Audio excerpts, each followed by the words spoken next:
So we're in your chemistry, chapter 12, solutions and colloids. So we're going to get into what a colloid is. A little key here, the picture they have, basically have the Tyndall effect of the air. You can see the air is not just pure, transparent. You can actually see in the soil and the grass and the water and all of these have colloids. So we're going to find out more about colloids. They're all around us and even in us. Air gas solutions have colloid suspensions like smoke and water. Oceans have ion molecules in them. Food, like having gelatin or salad or sugar, all these things, food coloring, mixtures are colloids. And then inside of us are cells. Basically, we have billions of cells in aqueous plasma and such, and with ions and molecules in our glucose and protein, all of these things are colloids. So when you think of the interior of a cell, we had pictures of a cell before, and the solution in the cell is colloid. So, and that cell membrane separating them. So our whole world has to do with solutions and colloids. So let's begin the introduction to solutions here. So basically it says if you drop a lump of sugar into a glass of water, the sugar gradually disappears and it dissolves, right? And so if you examine a drop of this water under a high-powered microscope, will reveal no particles of the sugar. You won't see the sugar in it. It consists only of one phase because the molecules of the solute and the solvent are mixed throughout. This mixture is called a homogeneous mixture. So it looks like homo being one, homogeneous or homogeneous is the same throughout. And so a solution, so very important definition, a solution then is going to be a homogeneous mixture of two or more substances. So a solution, you're going to be able to not look and find as they've mixed together in such a way that they are the same throughout. And so the water then, what is the water? Water is the substance that does the dissolving. And so the water is called the solvent. So a definition of solvent is basically that substance that does the dissolving is the solvent. It's basically solventating or whatever the other substance. And the sugar substance that is dissolved is called the solute. Very important because when you get in, they'll say the solute and the solvent, and you have to remember what they are. So the solute is the substance that's dissolved in the solvent. And this is very important too. It says under these conditions, the substance presented in the smaller amount is the solute. So sometimes you're like, which one is the solute and which one's the solvent? Well, you'll know the one that has the smaller amount mixed together would be the solute. And the one that has the larger amount, the larger amount, is the solvent. So that's kind of important. So now we're going to get into the types of solutions. So I'm going to keep this right, as I explain, I'm going to keep right on this table because this kind of shows the solution types. So there are many types. Like the air we breathe have gas mixed with gas, as we see oxygen and carbon dioxide and water vapor and trace gases of nitrogen and oxygen and helium. All these are gas mixing with another gas. And of course from there we also have, gas and liquid. So when you think of gas and liquid, what do you think? When I was in Russia, they said, do you want your water with gas in it? And you think, what is that? Well, that's a carbonated beverage, like a soda or a soda pop or whatever. So it's carbonated water with the gas in the liquid, right? So in that way, that's another type. And as we go from there, we also have a liquid and a liquid, two liquids mixing together. Like vinegar, we have acetic acid in water. Then, of course, automobile coolant is ethylene glycol in water, as it says here. And then we have a liquid mixed into a solid. You see the liquid is the solvent, and then the solid is mixing in. And in these we have like seawater. In seawater there are a lot of ions and minerals in seawater that are mixed in with the water, right? And the liquid is basically the water, and the solids are those minerals. And then of course we have the solvent being a solid, and the liquid, and this would be like, they gave amalgam, amalgam is the mercury that's mixed in silver that's in dental fillings, which many people are getting taken out because mercury is poison. And on to a solid mixed in solid. Like this is a lot we've gone over with metals, like a sterling silver and copper mixed together to make sterling silver. So you have silver and copper would be that alloy mixed in. These are solids and solids, or stainless steel with chromium and iron. And so, we see these all around. And the greater one we called the solvent and the solute. Solute is important. That's what's combining together. And this is all over our whole world. So, and going on here, it says substance in the same place that are completely soluble in each other, in all of their properties, are called miscible. Miscible is an important word. It just basically means miscible. These substances are the same phase in that they're completely soluble in each other. So like alcohol and water, they would just basically mix together and you couldn't even tell. So basically they're completely soluble in each other. That's called miscible. All gases are miscible. So, and liquids such as gasoline and water, or carbon tetrachloride in water, that do not dissolve in each other. They can't dissolve in each other. So they are considered immiscible, right? So you have two, immiscible and miscible. So you'll know when they're immiscible because if you allow them to stand, if you take a liquid and you allow it to stand, and then they separate in two different phases. Have you had that before? If you take and they settle out or whatever, you have two separations there, then you know that they were immiscible. They're not really mixing together as a soluble solution, right? And so they took a picture. Here's a picture of it. Here's ethanol plus water. And so they're completely miscible. If you put them together, put this alcohol type thing together with water, it's just going to be clear. You won't even know any difference. And then there's those that are partially miscible. And this, they have an example of bromine saturated with water. And you see that there's a little bit of redness at the top here. So the water is saturated there with bromine, and the bromine saturated with the water, so it's partial. And then, of course, we have immiscible. They do not mix at all. And so here they have carbon chloride here in the midst. It could be about anything when they settle out, and they do not mix together. They call that immiscible. Just think immiscible, not mix. They're not mixed like a solution, right?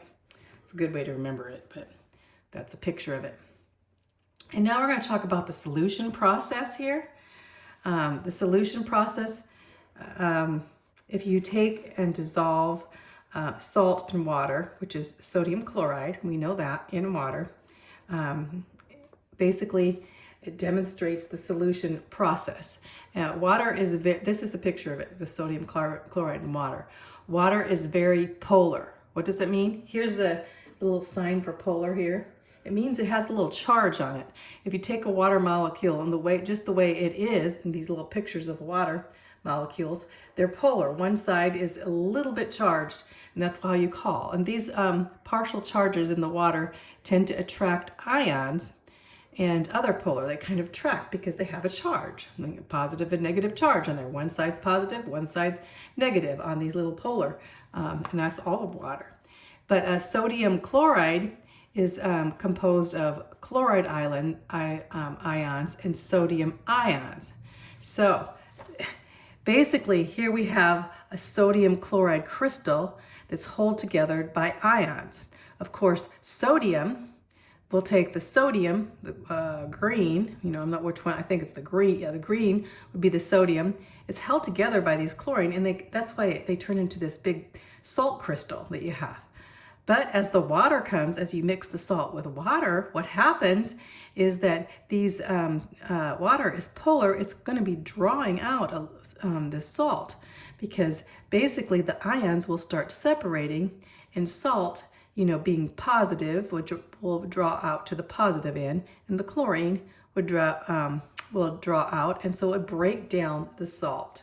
So this is called the dissociation of sodium chloride in water. Great picture there, so you can kind of see it. So let's go on to the next.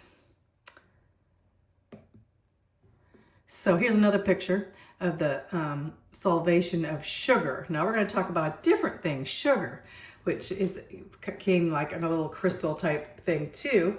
So first of all, before we talk about that, let's talk about the word hydrated. So basically, hydrated basically means surrounded by the water molecule. So when anything is completely surrounded by the water molecule, it's word hydrated. Hydrated is mean you're water surrounded, right? And the more general term is solvated. They don't use solvated in case they don't use water, because when you have the word hydrated, you always think of water. So basically, hydrated and solvated is the same. Only the solvated is when you have something you're dissolving that's not in water, it's in some other solution, right? The process in which a solute molecules or ions are surrounded by solvent molecules is known as solvation and hydration. So solvation and hydration are the same thing.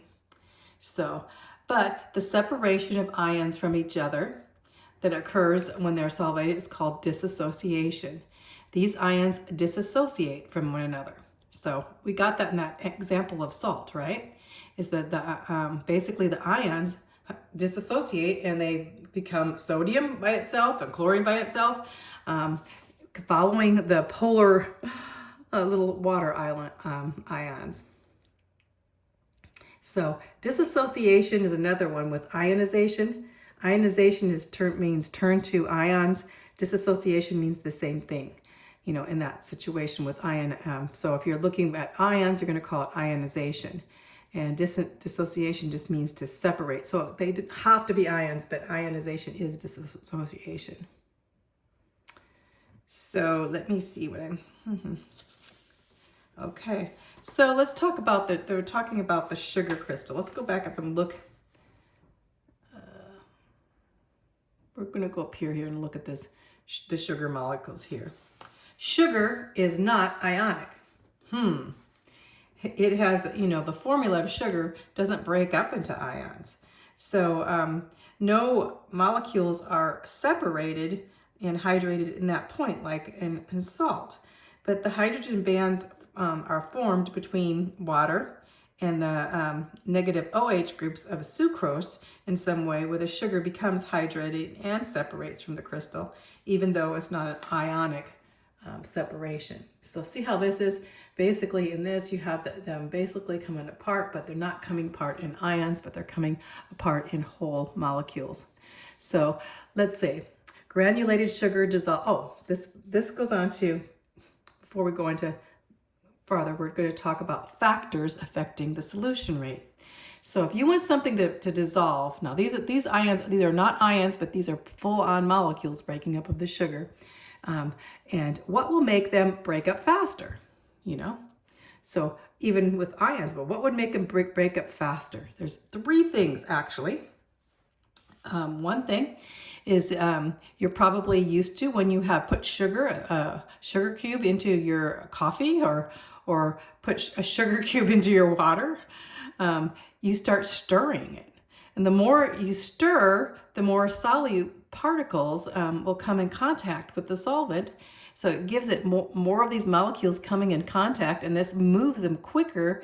The solute particles move away from the undissolved solute, and they become into the solution. And the solution actually start becoming clear as the sugar is stirred. So number one is stirring, just because stirring gives more access for the water to come in, right? The other thing, the next thing is thus crushing or grinding a solute into small particles. So if you would take this and you stir, stir, stir, and it brings the water more contact and activity there, and now you start crushing up this sugar cube, that would actually cause more water particles to be in contact with inside and with the surface of it, all this different surface. So it makes the surface and more collisions with these solute particles in the solvent. So, and number three, the third thing is that increasing the temperature increases the kinetic energy of the solvent, and solute particles will generally hasten to dissociate in the solution process or go into. So number one, I'm going to stir this up. Number two, I'm going to crush up that sugar to give more area for the water to be in contact, to hydrate it. And the other thing I could do is I could put it in the microwave, or or I could put it in hot instead of cold water. Put it in hot water, and that will dissolve it quicker. Why? Because the kinetic energy of the water, the heat makes these molecules move faster and faster, and so that kinetic energy of the matter will increase the solvation or hydration, either whichever term you want to use, solvation process, so that this sugar will melt, will disassociate to the point where you're not even going to be able to see this sugar anymore, and it will be in a solution that's clear. So let's go on to the solvent-solute interreactions. Okay, so what makes oil and water immiscible and oil and gasoline miscible? What that means, when you take oil and gas and you mix them together and they mix well and they turn into solution. Or we took sugar and water and we mixed them up and they were, together. They were just a solution. But then again, some are immiscible and they don't mix. Try to take oil and water and try to mix them together. Get a glass and pour some olive oil and try to mix it with water. They don't mix. So what's the deal with that? What makes them not be able to mix? Well, there are certain, it says if the interreactions between solvent and solute are not strong enough to overcome the attractions between the solvent molecules and between the solute particles, the solution will not to any significant extent mix, So basically, there's a reason, because the water, especially water, wants to stay together. Remember, it has polar, and so it's drawing onto itself, and it's not as attracted to the oil particles. Let's show the example here that they gave. It said, for an example, oil is composed of polar molecules. That means they don't have one side of the molecules positive and the others negative. They're just equal. So they're held together by London forces, which is a weak force, right? Whereas water is composed of polar molecules and held together by hydrogen bonds in this tightness of water. So the attraction between water molecules is so strong that even when oil and water are mixed together, the water molecules are soon pulled back into their water molecules, and they don't want to have anything to do with the oil. So it has to do with these powers and charges, right? So there's some solubility rules for ionic compounds in water, which we're going to go over. But the big thing to know, which we're going to learn, is that like types, actually, the more alike two molecules are, the more likely they're to form a solution, because like dissolves like. Okay, let's remember that. Well, what does that mean? So So just basically, if the interreactions between the solvent and the solute are not strong enough, as we said, to come together between them, between the solvent molecule and between the solute, those are two different things, the solution will not happen. So, which I kind of went over already. But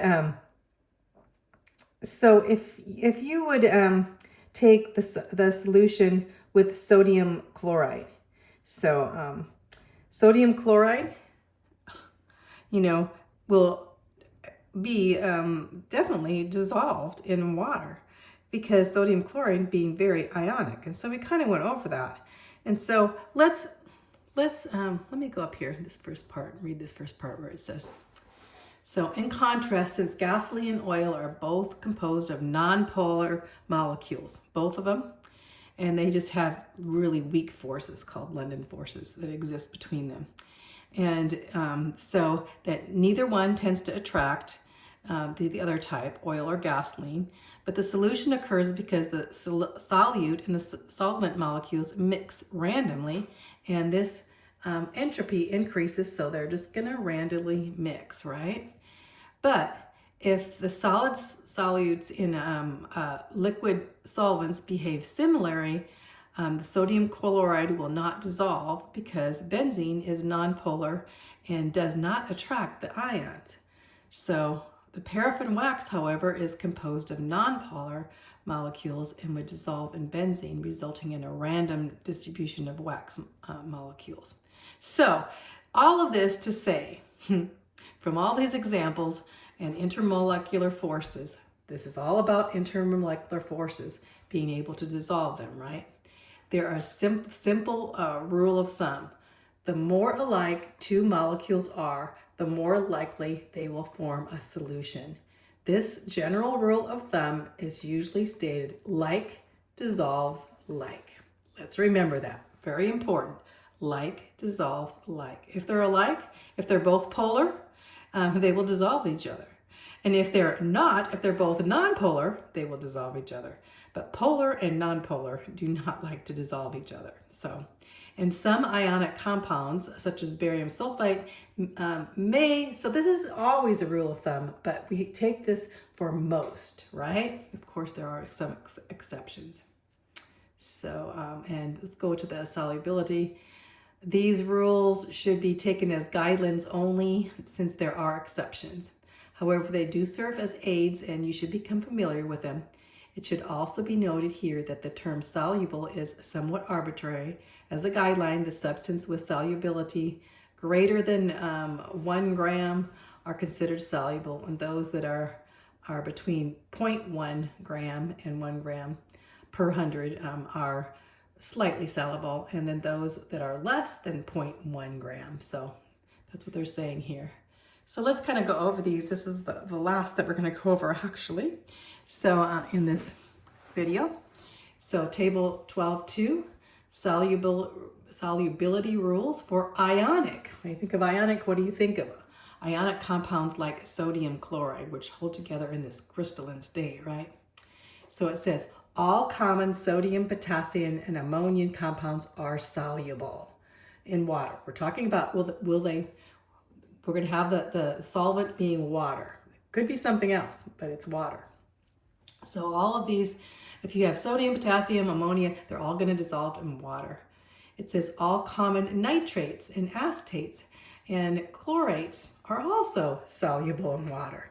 So you think of nitrates and acetates and chlorine, they're going to be soluble. And it also says all common chlorides, bromides, iodides are soluble except those of silver isn't, and mercury is not, and lead. So chlorides, bromides, and iodines are, but not silver, not mercury, not lead. Okay? Lead 2 chloride is soluble, so there is a type of lead that is.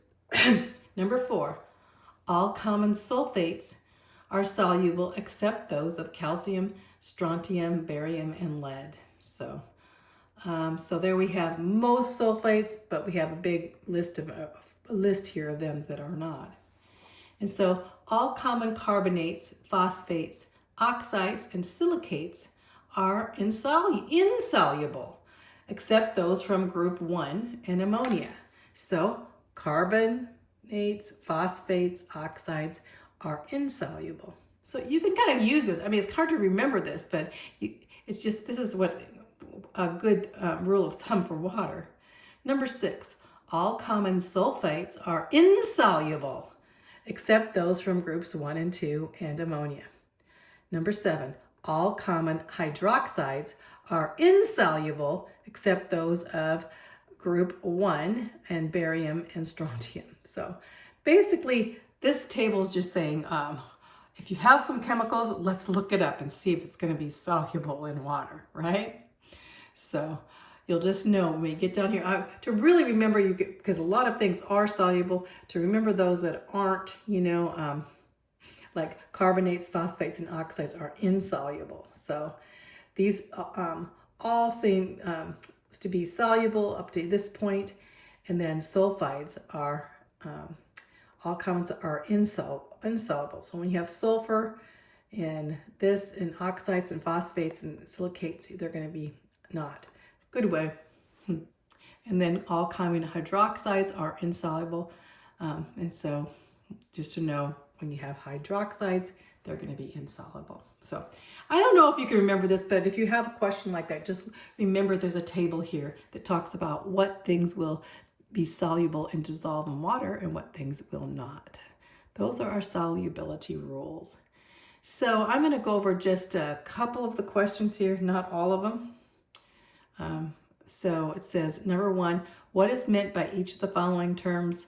Solvated means, solvated is a term the same as hydrated. These two terms are actually the same.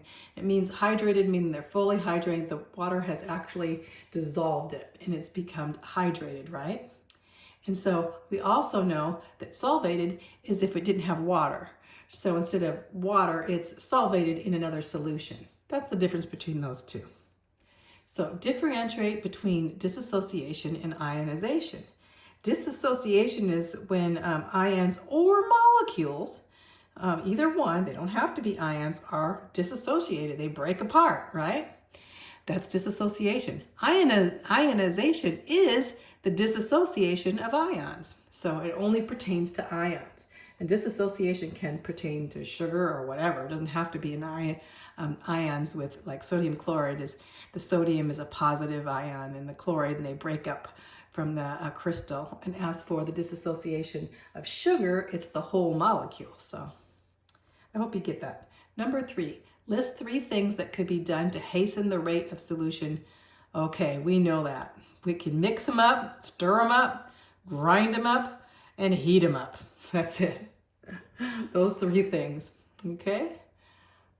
These require some, as for the application, questions, let's see. I guess that's it, so I'm not going to go over those.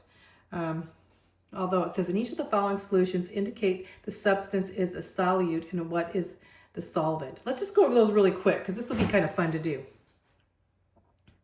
So if we look here, we have a solution containing 5.6 grams and one 55 grams. Which one would be the solute? It would be the littler one.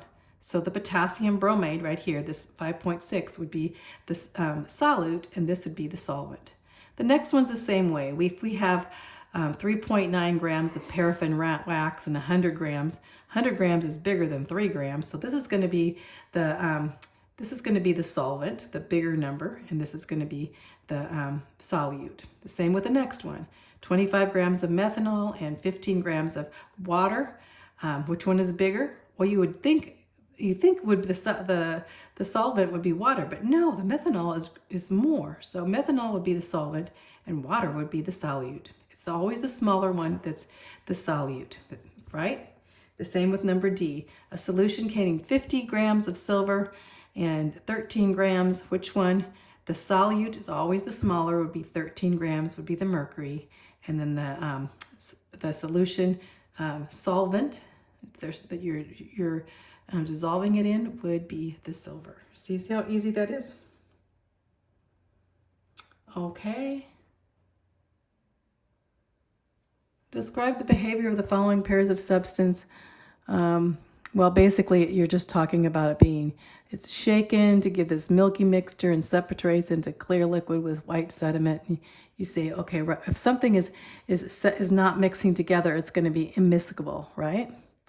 And then as for the solubility, it would be insoluble in that too. So that's pretty good to find out. So each one of these are like this as they mix, and so you can look over there and use the table to determine whether each of the following compounds is soluble in water. We went over that table, and you can go back to that table and look and see, okay, potassium, oh yeah, that's soluble. How about magnesium? How about phosphates are not soluble? Iodine is soluble. So look back at the table and look at these. You'll see that this is potassium carbonate and magnesium, and onto iron to see which one of these are soluble in water. So if you go back to that table that we were looking at, you'll be able to find that answer. Let's see where that table is. Oh, it was above us, sorry. This table here. So all potassium, and we see if we have a potassium down here, potassium and carbonate, all common carbonates.